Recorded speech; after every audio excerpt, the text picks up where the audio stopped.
supporter.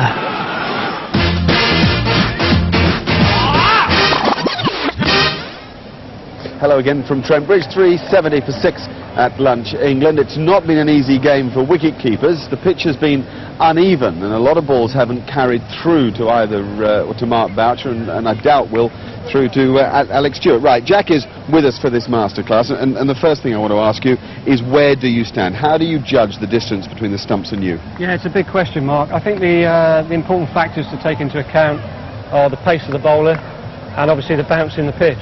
And obviously where you would like to take the ball. A lot of wicket keepers would like to take the ball between their feet and their knee. I personally think that's asking a lot and is too deep. I prefer to take the ball at least above my knee, preferably about waist high. And as you get older, it gets a lot easier just to be working in this area here than being down there all the time. So it's a personal preference. I would prefer to take the ball waist high as often as I could. Sometimes the pitch doesn't allow you to do that.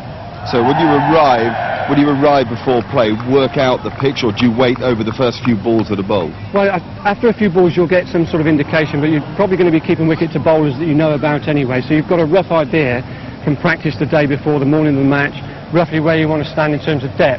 In terms of the line, you don't want to stand too straight almost behind the stumps, because if you get a little edge, then you find yourself diving and also slips a little bit too close to you. So what I try and do is just pick a gap. Can Jeff come in and just pick a gap between the stump that end and the stump this end, and there's a gap between the two sets of stumps, and I would use that as a very rough guide for any sort of just as a coaching guide really, just to get a sort of a line in terms of how far this way or how far that way you want to stand, and then you place your first slip, second slip accordingly. All right, what about your crouch position? We've seen certain wicket keepers stand at angles and not all of them crouch all the way down. Okay, a lot of keepers like to get down into this position, which is fair enough. I think what you've got to try and aim to get to is this position here, where you're almost like a goalkeeper trying to save a penalty. You need to get into that position so you can actually go anywhere from there. You can use your feet, you can go that way, you can spring off and dive. So some keepers like to go down first. I used to go down and rock forward a little bit and then come back to come up into that position.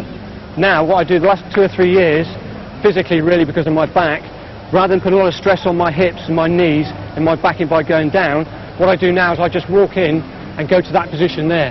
But the important thing to remember is to be moving when the batsman plays the shot. If you just stand there without any movement at all, then suddenly you've got to go there to go there. So, but I prefer to be in there, the movements go bang bang and away you go. So you're never down low anymore. I mean, we've always heard that wicket keepers must start low and mustn't stand up too early, but you're actually beginning by standing up in a sort of mid-crouch position. I think that's important when you stood up to the wicket. When you stood back you can get away with it, but the important thing is not to be static. If you're just in that static position, the batsman plays a shot and he edges it, you've got to go down to get out for the energy in your legs. So what you want to do is go in, out and keep the movement all in one. Let's have a couple of balls. Now we've got some boys from the Notts Academy. Can you bowl for us, sir? Is he concentrating or not? Can you come and bowl? Could you bowl, please? Thank you. All right, here we go then, Jack. Here's Jack on the mark. Okay, and I'll just walk in, put my left foot there, and away we go. Okay, the ball didn't bounce very high, so I may need to come forward a little bit. We'll have another delivery if that's okay. I notice you've got very loose-looking hands. Yeah. Your wrists are almost limp. Yeah, because I personally like to have soft hands when I'm catching the ball. To be concentrating really well and making sure you get movement into your body. Let's say you're moving leg side or you're moving offside, or you've got to dive for a catch all of a sudden, you need aggression. So all the rest of my body is aggressive, but from my arms downwards, my lower arm to my thumbs is really, really loose. We'll just take one more. Come a bit closer now, I'll just come in, and there. Right. So I'm a little bit closer now, yeah. You've taken the ball beneath your eyes. Yeah. We've seen a lot of Australian wicket keepers who tell me that it's all about footwork. We see them take it alongside or inside their body with a lot of give of the hands. Yeah. You don't do that. Why? No, I don't think in England you can do that. I think the ball, the state of the pitches and the way the ball moves around a lot, you need to be catching the ball, maybe not dead centre of your head. I prefer just maybe on an ear that side or an ear that side, but certainly not outside your body. And what the Australians like to do, I'll try and take this ball Australian style if I can. I'm not used to it, but I'll give it a go. What they do is they go like that and they take the ball on the inside. Now, very good. So it wasn't bad, was it? Now, that's okay if the ball comes straight to you, but what happens if it swings and dips that way? Because you've committed yourself to this side, the ball's going to be there. As soon as the ball goes in that side, you've got problems. You take the ball incredibly easily, and sometimes it doesn't look as if you're watching it into your hands. You see the Aussies really making it, and I've noticed Chris Reed this year really making an exaggerated effort to watch it into their hands. Do you exaggerate that or not? I try not to. Chris went to the academy, so he's obviously picked up a little bit of the Australian method. And that's okay if you're playing on pitches that are bouncing nicely and the ball's coming through nicely. English conditions, I think you struggle to do that. A lot of pitches in England aren't like that. If you're playing at places like Cheltenham, which is great, where the ball bounces and comes through, fantastic.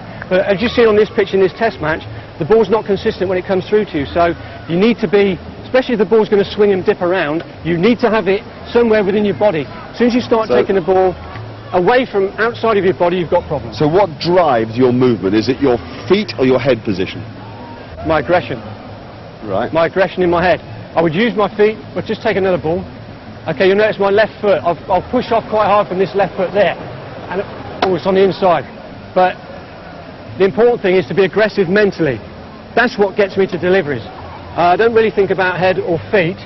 I'm just thinking about getting roughly into line with the ball. I don't want to be taking the ball outside of my body unless I've got to take a diving catch. That's a different story. Interesting. Let's go up to the stumps and apply one or two of those thoughts to